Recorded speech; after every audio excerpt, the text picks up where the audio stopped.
जय हिंद। इससे पहले वाली वीडियो में हमने समझा था कि सोवियत संघ वाला जो चैप्टर था उसमें हमने दो ध्रुवीयता के अंत में सोवियत प्रणाली को अपना समझ लिया था, फिर उसके अंदर सोवियत संघ के विघटन को पढ़ लिया था। आज जो हमारा टॉपिक है, आज समझ गए वो कौन सा टॉपिक है? Shock therapy. इससे पहले अगर आपने वीडियो नहीं देखी है तो वो वीडियो आप देख लेना, तभी आपको ये समझ आएगा। मैंने उस वीडियो के अंदर समझाया था कि कैसे सोवियत संघ का विघटन हुआ, सोवियत संघ के विघटन के बाद कैसे 15 नए देशों का उदय हुआ और रूस सोवियत संघ के विघटन के बाद उसका उत्तराधिकारी बना। कौन? रशिया बना सोवियत संघ का उत्तराधिकारी। और जो आपका सोवियत संघ यानी कि यूएसएसआर था वो कितने देशों के अंदर टूट गया था? 15 देशों के अंदर टूट गया था। और 15 देशों के अंदर टूटने के बाद उसमें सबसे बड़ा देश जो निकल कर आया वो कौन आया? रशिया। क्लियर है यहां तक? और उसके बाद जैसे ही सोवियत संघ का विघटन होता है, जो रशिया बनता है, क्यों विघटन हुआ था उसका? तो मैंने उसके रीजन बताए थे, क्योंकि उसकी अर्थव्यवस्था गतिविधि हो गई थी। सोवियत संघ की जो अर्थव्यवस्था है वो बिल्कुल ही क्या हो चुकी थी? तो आप बताओगे भैया सोवियत संघ की अर्थव्यवस्था बिल्कुल ही तबाह हो चुकी थी। और अर्थव्यवस्था के तबाह होने के कारण जो सोवियत संघ था वो बर्बाद होने वाला था।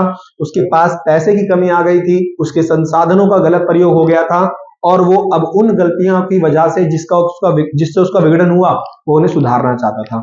और इसी वजह से सोवियत संघ को अब एक मेन समस्या थी कि कैसे वो अपनी अर्थव्यवस्था को ठीक करेगा। समझ आ रहा है कि नहीं आ रहा?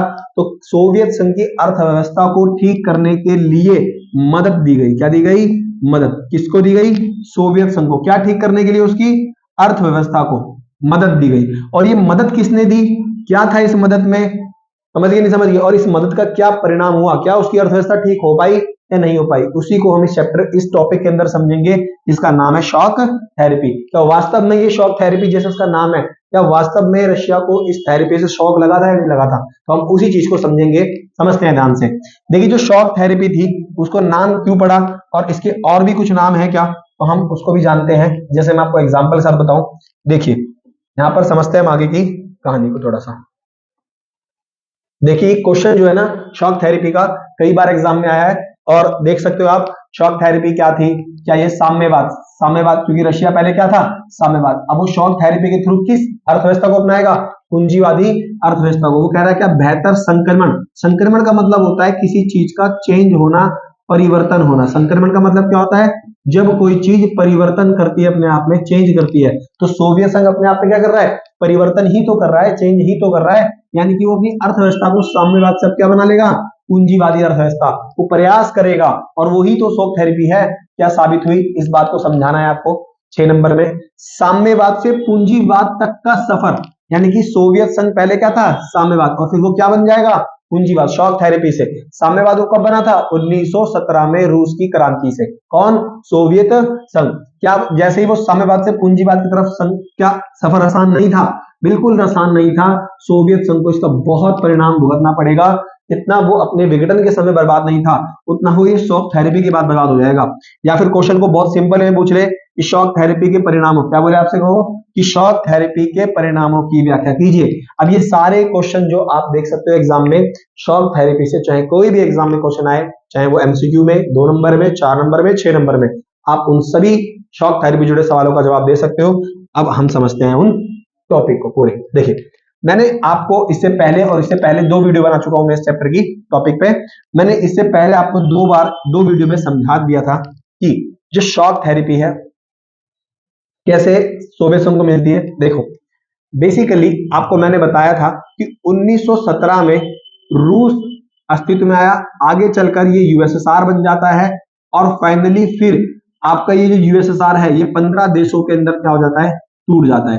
तो 15 देशों के अंदर कब टूटता है, तो आप बोलोगे 1991 में भैया, 25 दिसंबर 1991 को यूएसएसआर कितने देशों में टूट जाएगा, 15 देशों के अंदर टूट जाता है। समझ गए कि नहीं समझ गए? जैसे ही यूएसएसआर 15 देशों के अंदर टूटता है तो आपको बताऊं उसमें से कुछ देश निकलते हैं, जिनमें से कुछ देश थे बाल्टिक गणराज्य। क्या नाम था उनका, बाल्टिक गणराज्य। कुछ देश निकलते हैं जिनको हम बोलते हैं बाल्कन क्षेत्र। क्या बोलते हैं जिनको हम, बाल्कन क्षेत्र। समझ गए? कुछ निकलते हैं जिन्हें हम बोलते हैं मध्य एशियाई देश। क्या बोलते हैं, मध्य एशियाई देश। और इन्हीं में एक रशिया मान लीजिए, एक क्या था आपका, रशिया। अब इन सब की जो हालत और अर्थव्यवस्था थी वो शीत युद्ध के टाइम पर, सोवियत संघ के विघटन के टाइम पर बर्बाद हो चुकी थी। और इसी के बाद रशिया की, मध्य एशिया की और वो देश जो पूर्वी यूरोप के थे, कौन से देश, पूर्वी यूरोप के, इन देशों की अर्थव्यवस्था को ठीक करने के लिए एक मदद दी जाएगी। और ये मदद देने वाला कौन होगा, वही जिसके साथ ये लोग भिड़ रहे थे। तो आप सभी को पता है ना किसके साथ भिड़ रहे थे, इनकी जो युद्ध यानी की लड़ाई चल रही थी वो जिस देश के साथ चल रही थी वो कौन था, अमेरिका। आप सभी जानते हो शीत युद्ध में इनकी लड़ाई किससे चली थी, अमेरिका से। और ये सब अमेरिका से ही तो भिड़ रहे थे। तो अमेरिका जो इनका प्रतिद्वंदी था शीत युद्ध में, उसने इनकी मदद करी अर्थव्यवस्था को ठीक करने के लिए। और इसी मदद का नाम क्या पड़ेगा, शॉक थेरेपी। क्या नाम पड़ेगा इसी मदद का, शॉक थेरेपी। ये जो शॉक थेरेपी थी, इसीलिए इसको अमेरिका के द्वारा जब दिया गया, इसको सोवियत संघ के बाद विघटित हुए देशों को, रशिया और पूर्वी यूरोप और मध्य एशियाई देशों को, इसी को हमने शॉक थेरेपी कहा।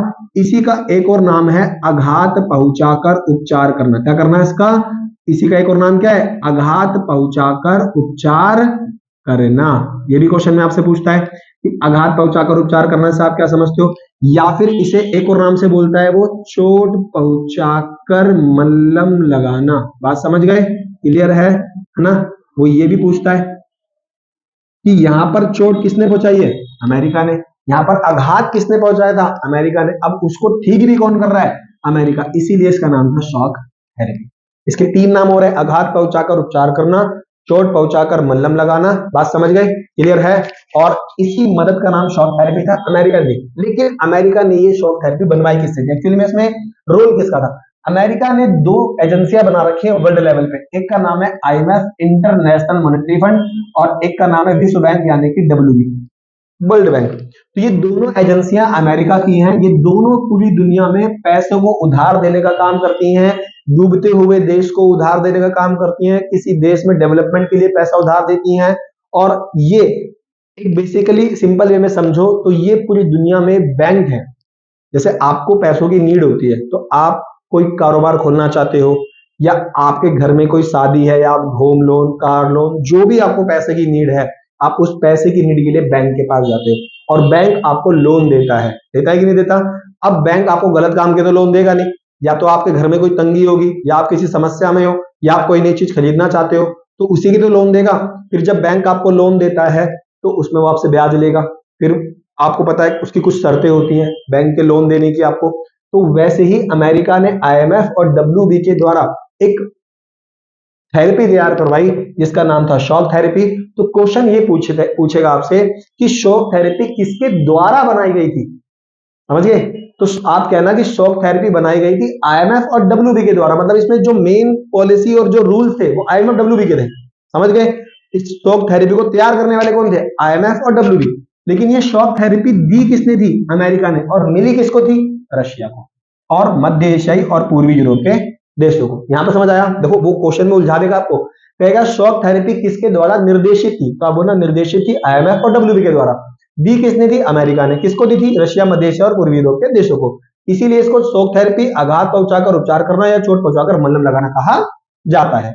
अब बेसिकली जब ये शॉक थेरेपी दी गई तो इसमें अमेरिका ने कहा कि अगर आप हमारी इस मदद को लेकर चाहते हो कि आपकी अर्थव्यवस्था क्या हो जाए, ठीक हो जाए, तो आपको हमारे कहे हुए बातों को मानना पड़ेगा। उन्होंने कहा देखो आपके पास 2 ऑप्शन है, या तो आप पुरानी व्यवस्था समाजवाद को मान लो, साम्यवाद को, या तो आप पूंजीवादी बन जाओ हमारी तरह। तो सोवियत संघ समाजवाद पहले था, तो उसको बनना क्या था, पूंजीवादी, क्योंकि शॉक थेरेपी में दो ही ऑप्शन होते हैं, समाजवाद या पूंजीवाद। तो शॉक थेरेपी में पूंजीवादी अपनाना होता है बेसिकली देखा जाए तो शॉक थेरेपी के बाद सोवियत संघ को यानी कि रशिया को, हालांकि अब सोवियत संघ तो रहा नहीं, अब रशिया रहा, क्या बनना था, पूंजीवादी बनना था।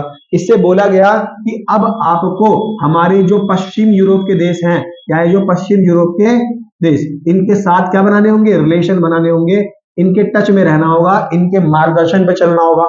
सोवियत संघ से बोला गया कि आपको अपनी अर्थव्यवस्था को खोलना होगा।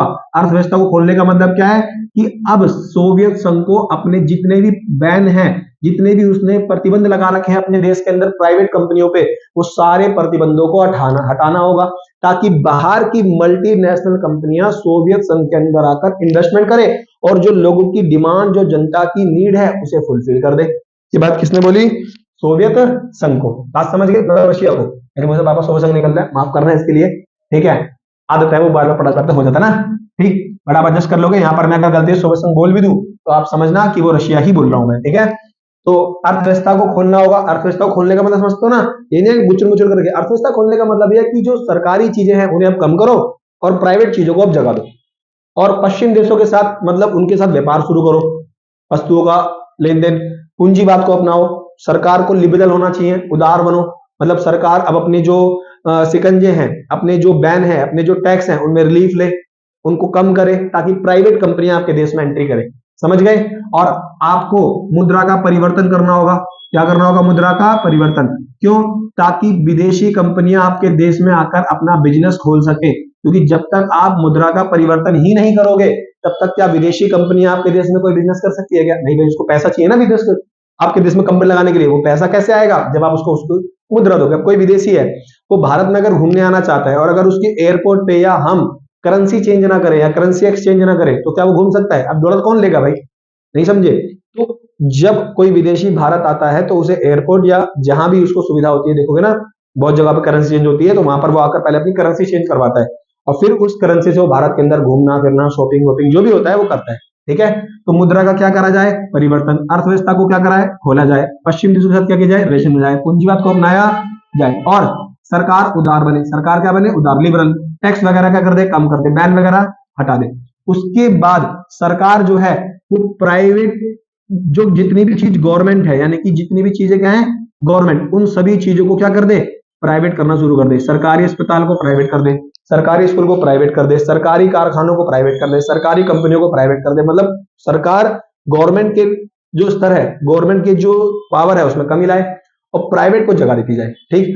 इसी को बोलते हैं, क्या बोलते हैं इसको, जो गवर्नमेंट चीजें होती हैं इन्हीं को बोलते हैं पब्लिक सेक्टर, यानी कि सार्वजनिक। बात समझ गए। जो सार्वजनिक कंपनियां होती हैं उनको क्या कर देना है, निजी, क्या कर देना है उनको, निजी कंपनियों के अंदर बदल देना है। बात समझ गए। जब कोई प्राइवेट कंपनी सरकार खरीद लेती है तो उसे बोलते हैं राष्ट्रीयकरण। क्या बोलते हैं, राष्ट्रीयकरण, नेशनलाइजेशन। बात समझ गए। इस आगे आप पढ़ोगे, इंदिरा गांधी ने 14 प्राइवेट बैंकों को एक्वायर यानी कि अपने में शामिल कर लिया था, गवर्नमेंट कर दिया था, तो उसे बोलते हैं राष्ट्रीयकरण। और जब कोई सरकारी बैंक या कोई सरकारी कंपनी को सरकार बेच देती है तो उसे बोलते हैं निजीकरण। क्या बोलते हैं उसे, निजीकरण। तो सोवियत संघ को क्या करना था, निजीकरण को बढ़ावा देना था। बात समझ गए। ये था शॉक थेरेपी के अंदर। मतलब यहां पर आपको एक रफली आइडिया लग गया होगा कि भैया शॉक थेरेपी में एक्चुअली था क्या। ये शॉक थेरेपी मैंने कहा रशिया, मध्य एशिया, पूर्वी यूरोप को अमेरिका IMF के द्वारा दी गई थी। इसमें अमेरिका ने क्या बोला कि अगर आप चाहते हो आपकी अर्थव्यवस्था ठीक हो जाए, यानी कि आप हमारी तरह बन जाओ, जो आपको नुकसान हुए हैं अगर आप उसे कवर अप करना चाहते हो, अपनी जनता को सारी सुविधाएं देना चाहते हो, तो आपको हमारे बताए रास्ते में चलना होगा। और वो रास्ते क्या बताए इसने, ये। तो वो क्वेश्चन नहीं पूछेगा आपसे कि शॉक थेरेपी लागू कैसे की जाती है, तो शॉक थेरेपी लागू करने के लिए आपको ये सारी बातें माननी होंगी। यदि आप ये सारी बातें मानोगे तो शॉक थेरेपी लागू हो जाएगी, समझ गए। तो भैया ठीक था। फिर इसी के बाद जो आपका रशिया था उसने क्या कर दिया, शॉक थेरेपी को लागू कर दिया। क्या कर दिया रशिया ने, शॉक थेरेपी को लागू। अब जैसे ही शॉक थेरेपी को रशिया ने लागू किया, अब शॉक थेरेपी के लागू होने के बाद रशिया को क्या बोला गया कि भैया आपको तो इसके बहुत अच्छे बेनिफिट होंगे, बट शॉक थेरेपी को अपनाने के बाद जैसे उसको बातें की गई थी कि शॉक थेरेपी से आपकी अर्थव्यवस्था क्या हो जाएगी, ठीक हो जाएगी, उसका ठीक अपोजिट हुआ। और शॉक थेरेपी के बाद रशिया की अर्थव्यवस्था और बर्बाद हो गई और वो पूरा का पूरा डगमगा गया। तो यहां मैं एक बात कह सकता हूं कि शॉक थेरेपी के जो लाभ थे वो रशिया को नहीं मिले। समझ गए कि नहीं समझ गए, क्लियर है ना। जैसे क्या हुआ शॉक थेरेपी के बाद? तो शॉक थेरेपी के परिणाम यानी कि जैसे ही रशिया ने शॉक थेरेपी को अपनाया तो रूस का औद्योगिक ढांचा पूरा का पूरा क्या हो गया? चरमरा गया। अब औद्योगिक ढांचा क्यों चरमरा गया? क्योंकि रशिया के अंदर सारे के सारे उद्योग कैसे थे? गवर्नमेंट उद्योग थे, उनको गवर्नमेंट चला रही थी। अब उन उद्योगों में करप्शन बहुत ज्यादा था, लापरवाहियां बहुत ज्यादा थी, और जैसे ही आप देखोगे कि उद्योग को किसी प्राइवेट कंपनी ने एक्वायर किया, उसने बहुत सारी परिवर्तनों को कर दिया, जिन परिवर्तनों से बहुत इफेक्ट पड़े। जैसे आप एग्जाम्पल के रूप में समझो, हमारे भारत के अंदर ना आप देखोगे बहुत सारी ऐसी गवर्नमेंट कंपनियां हैं जिसमें बहुत सारे एक्स्ट्रा लोगों को भर्ती कर रखा है। जैसे एमसीडी देख लो, नहीं समझे? उसमें अगर कोई प्राइवेट को मैं बेच दूं तो हो सकता है प्राइवेट कंपनी जैसे ही उसको एक्वायर करेगी वो 50% कर्मचारियों को निकाल दे, और जो बचे 50% है उनसे 100% काम ले ले। तो इससे क्या होगा? 50% कर्मचारियों की जॉब गई, और जो बचे 50% उनकी टाइम बढ़ा देगा, उनकी तनख्वाह में कटौती कर देगा, उनको मिलने वाले भत्तों में कटौती कर देगा। समझ गए? तो प्राइवेट तो भैया वो अपने मन मर्जी चलाएगा, उसको आप कंट्रोल नहीं कर सकते ठीक से, नहीं समझे? तो उसमें आप रेगुलेशन दे सकते हो, बट चलाएगा तो अपनी मर्जी से ही ना, तभी तो प्राइवेट है। तो यही हुआ, वहां की गवर्नमेंट जो सरकारी अर्थव्यवस्था चल रही थी, जो उद्योग थे वहां पे, उन सबको चेंज करने से जनता पर इसका बहुत इफेक्ट पड़ा। और जैसे रेट बढ़ जाना, उनका कर्मचारियों को रोजगार जो उनको मिला हुआ था उनको रोजगार से हटा देना, बहुत सारी जॉब चली गई वहां पे, ठीक। और पूरा का पूरा औद्योगिक ढांचा क्या हो गया? चरमरा गया। पहले ही वो बहुत डाउन थे, अब किसी उद्योगपति को बहुत मुश्किल है कि उसे वो अब करे। समझ गए? तो पूरा औद्योगिक ढांचा चरमरा गया। क्यों? क्योंकि जितने भी वहां की गवर्नमेंट कंपनियां थी अब उन्हें प्राइवेट को बेचना पड़ गया। इससे क्या हुआ? सरकार की आय के साधन भी क्या हो गए? खत्म हो गए। और इसके बाद इतनी लॉस में कंपनियां थी ना सोवियत संघ की। अब जैसे मान लीजिए मेरे पास एक घर था, बात समझ गए? अब वो घर इतना बढ़िया था कि उसके किसी व्यक्ति ने मेरे को दाम लगाए 1 करोड़ रुपए, बट मैंने कहा नहीं भाई, मैं इसे नहीं बेचूंगा। उसने कहा भाई 1 करोड़ रुपए, इस घर के एक्चुअल दाम 50 लाख है, मैं आपको दुगने दाम दे रहा हूं। मैंने कहा नहीं, मैं नहीं बेचूंगा। और 2 महीने बाद हो सकता है कि मेरे घर में भूकंप आया, कुछ भी आया, और वो घर टूट गया। समझ गए? नहीं समझ गए? या फिर उसमें क्रैक आ गया या सीलन आ गई, जो भी था। अब मैं उसी घर को जब बेचने गया तो मुझे 25,000, 25 लाख, 30 लाख, 40 लाख ये दाम मिल रहा है, जबकि मुझे एक टाइम था जब उसके कितने रुपए मिले थे? 1 करोड़ रुपए। तो क्या हुआ? मैं लॉस में गया कि नहीं गया? गया ना। तो यही था कि जो रशिया के उद्योग थे वो बहुत ज्यादा लॉस में चले गए, और लॉस में जाने की वजह से उन्हें प्राइवेट करना पड़ा। बट प्राइवेट कंपनियां उसे खरीदना नहीं चाहती थी। क्यों? क्योंकि देश की डूबती हुई, देश की जो बड़े बड़े उद्योगपति थे रशिया के, वो खुद बहुत ज्यादा क्या थे, आप कह सकते हो, नुकसान में थे। और इसीलिए रशिया को अपने उद्योग बेचने के लिए मजबूर होना पड़ा, क्योंकि जब उसके पास पैसा नहीं बचा तो उसने अपने प्रॉफिट वाले उद्योगों को बेचना शुरू कर दिया। और कहते हैं कि सोवियत संघ ने अपने 90% उद्योगों को प्राइवेट कंपनियों को बेच दिया। इसीलिए इसी को दुनिया की सबसे बड़ी क्या बोलते हैं? Garage sale. क्या बोलते हैं? दुनिया की सबसे बड़ी गिराज सेल। कितने उद्योगों को बेच दिया उसने? 90% उद्योगों को बेच दिया। इसे बोलते हैं इतिहास की सबसे बड़ी गिराज सेल। और इसमें इंटरेस्टिंग बात पता है क्या थी? कि उसने जब अपने उद्योगों को बेचा तो रशिया का मानना यह था कि अगर मैं इन उद्योगों को बेच रही हूं तो मैं ऐसे लोगों को बेचूं जो मेरे देश के नागरिक हो, ताकि ये उद्योग मेरे देश से बाहर के लोगों के पास ना आए। चलो अगर देश के लोग ही खरीदेंगे तो जो उनको प्रॉफिट मिलेगा वो मेरे देश के लोगों को मिलेगा और मेरी जीडीपी में जुड़ेगा। ठीक है, क्लियर?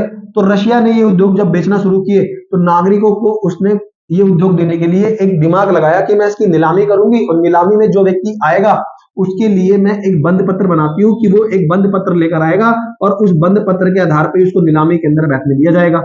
लेकिन जो वहां के नागरिक थे उनके पास पैसा था ही नहीं, वो क्या, हम तो ये खरीद ही नहीं पाएंगे। तो उन्होंने ये बंद पत्र जो था वो प्राइवेट लोगों को बेच दिया, बाहर के लोगों को बेच दिया, ताकि वो खरीदें और इस बंद पत्र को बेचकर हमें कुछ पैसा मिल जाए। ठीक। तो बीच में यहां पर बाहरी कंपनियां क्या ले गई? अच्छे खासे कम दामों के अंदर रशिया के उद्योगों को एक्वायर कर लिया। और इसीलिए इसको इतिहास सबसे बड़ी गिराज सेल कहते हैं। पता कितने कम दामों में मिली थी इनको कंपनियां? पौने पौने दामों के अंदर। जैसे मैंने कहा ना, जो घर मुझे एक टाइम पर 1 करोड़ रुपए पैसे मिल रहे थे, आज मुझे वो घर मजबूरन 25 लाख के अंदर बेचना पड़ा। हाँ, एक टाइम मुझे कितने मिल रहे थे? 1 करोड़, 75 लाख का घाटा हो गया मुझे। समझ गए? क्लियर?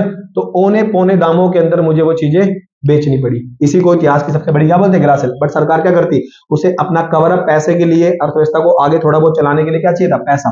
ठीक। और रूस की मुद्रा रूबल में क्या आ गई? गिरावट। रूस की मुद्रा का नाम क्या था? रूबल। कई बार क्वेश्चन पूछा हुआ है, उसमें क्या आ गई? गिरावट। क्योंकि महंगाई बहुत ज्यादा बढ़ गई। अब महंगाई बढ़ जाने से क्या होगा भाई? जनता वैसे ही गुस्सा हो जाएगी, जनता नाराज हो गई, और रूस की मुद्रा के रूबल में क्या गिरावट, इंटरनेशनल मार्केट में पेट्रोल वगैरह के रेट बढ़ गए, दाम बढ़ गए, उनकी वजह से क्या हो गया कि भैया जो महंगाई बढ़ गई, अब महंगाई अपनी चरम सीमा पर चली गई। अब महंगाई बढ़ेगी तो मुद्रा में गिरावट ऑटोमेटिक आएगी, मुद्रास्फीति हो गई वहां पे, और लोगों की जमा पूंजी क्या हो गई खत्म, क्योंकि महंगाई बढ़ने से लोगों की क्या हो जाएगी, जमा पूंजी खत्म हो जाएगी। जैसे लॉकडाउन में हुआ था ना, लोगों का बकाया जिन लोगों ने सेविंग भी की थी उनकी आधी सेविंग तो खत्म ही हो गई, कईयों को तो पूरी सेविंग ही खत्म हो गई, कई तो पूरे ही खत्म हो गए। ठीक, और जो बचे हुए वो हम ही हैं कीटाणु, असु थामा है हम लोग, हमने कोरोना झेल लिया तो हम, भगवान शायद हमें बहुत दूर ले जाना चाहता है। ठीक है, तो समाज कल्याण की पुरानी व्यवस्था क्या हो गई, नष्ट हो गई। आप सभी जानते हो कि सोवियत संघ पहले क्या था, साम्यवादी, है ना, और साम्यवादी होने के बाद अब वो क्या बन गया, पूंजीवाद। तो पूंजीवाद बनने के आधार पे आप एक चीज नोटिस करोगे कि पहले वहां की जनता को रोजगार देना, रोटी कपड़ा मकान देना, हर सुविधा देना किसका काम था, सरकार का। बट सरकार ने अपने आप का रुख कैसा कर लिया, पूंजीवादी। तो अब इससे क्या होगा कि जो लोग सरकार पे आश्रित थे वो हक्का बक्का रह गए। अब वो इधर उधर दिख रहे, भाई हमें कौन पालेगा, हम कहाँ गए। अब जो सरकारी अस्पताल थे वो गए, जो सरकारी स्कूल थे वो गए, जो सरकारी रियायतें मिलती थी, जो लोगों को सरकारी छूट मिलती थी, जो सरकारी सुविधाएं मिलती थी, वो सब बंद हो जाएंगी। तो लोग जो थे वो अब उन पुरानी व्यवस्थाओं पे जी रहे थे, उनके लिए प्रश्न चिन्ह लग गया कि अब उनका आगे क्या हुआ होगा, क्या भाई कमाओ खाओ, नहीं समझे, क्लियर, पूंजीवादी बन गए। ठीक, तो इसी को बोलते हैं समाज कल्याण की पुरानी व्यवस्था क्या हो गई, नष्ट हो गई।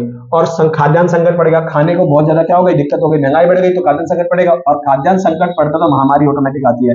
आर्थिक विषमता बढ़ गई, अमीर और गरीब में क्या बढ़ गया, अंतर बढ़ गया, क्लियर है ना, अमीर और गरीब के बीच में क्या बढ़ गया, अंतर, गरीब और ज्यादा, गरीब यहाँ था गरीब यहाँ आ गया, तो अमीर और गरीब में क्या बढ़ गया, अंतर बढ़ गया, बहुत ज्यादा खाद्यान्न संकट पड़ गया।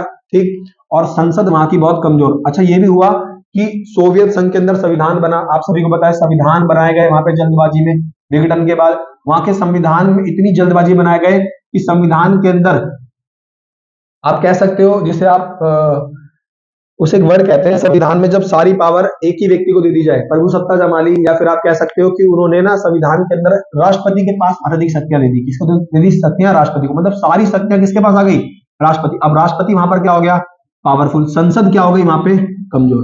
अब मतलब जो राष्ट्रपति चाहेगा वो हो जाएगा, और ऐसा ही हुआ जब राष्ट्रपति पावरफुल हुए, एक था तुर्कमेनिस्तान और एक था उज्बेकिस्तान, यानी कि तुर्कमेनिस्तान और उज्बेकिस्तान, यहाँ के राष्ट्रपति, तुर्कमेनिस्तान और उज्बेकिस्तान, यहाँ दोनों के ही राष्ट्रपतियों ने तानाशाही लगा दी और 10 साल के लिए अपने आप को राष्ट्रपति घोषित कर दिया। बताओ ये मजाक चल रहा है, 10 साल तक यही राष्ट्रपति रहेंगे, और फिर इसे आगे 10 साल के लिए बढ़ा भी लिया। ये क्वेश्चन ही पूछता है किन दो देशों के राष्ट्रपति ने अपने आप को 10 साल के लिए बढ़ा दिया था, उज्बेकिस्तान और तुर्कमेनिस्तान के, क्लियर है। संविधान जल्दबाजी में हुआ और इन्होंने संविधान के अंदर वापस से शक्तियां राष्ट्रपति को दे दी, और फिर उसी को आप कह सकते हो कि एक कैसी सरकार बना दी जिसके सारी शक्तियां केंद्र के पास, राष्ट्रपति के पास इकट्ठी कर दी, और माफिया वर्ग का हो गया, वहां गुंडे बदमाश जो थे वो फैल गए, और वो चोरी चकारी किडनैपिंग बहुत ज्यादा बढ़ गई, और माफिया वर्ग जो था वो जनता को आप कह सकते हो, क्योंकि भैया अब क्या होगा, सब एक ही परेशान हो गए, तो उन लोगों ने भी जनता के साथ जातियां करना शुरू कर दी और जनता का शोषण करना शुरू कर दिया, और गुंडागर्दी वहां पर बहुत ज्यादा बढ़ गई। तो आई होप आपको समझ आया होगा शॉक थेरेपी क्या थी, कैसे इंप्लीमेंट की गई, शॉक थेरेपी के क्या परिणाम हुए, और शॉक थेरेपी कैसे अपनाई गई। ठीक है, तो आई थिंक इसके बाद हम एक नया दूसरा टॉपिक पढ़ेंगे, भारत और रूस के संबंध, और आज के लिए सिर्फ इतना ही। जय हिंद।